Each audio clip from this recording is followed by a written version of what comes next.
Now comes the part that I really tend to utilize for my audio recordings, the brick wall ceiling.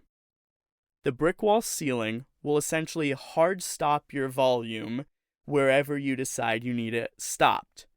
In this case, if I want it to go down to -4, maybe I don't want my volume to go past -4, no matter what.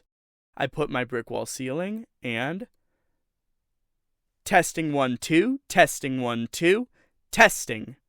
You'll notice over here, testing. You'll notice that distortion in my voice, that weird sound when I went anywhere close to -4.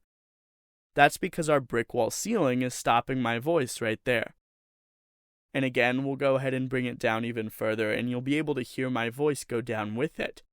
That's because it's limiting my voice. So we're going to go down, testing 1 2, testing 1 2, testing, testing. And then we're going to go ahead. We're going to go back up to our -0.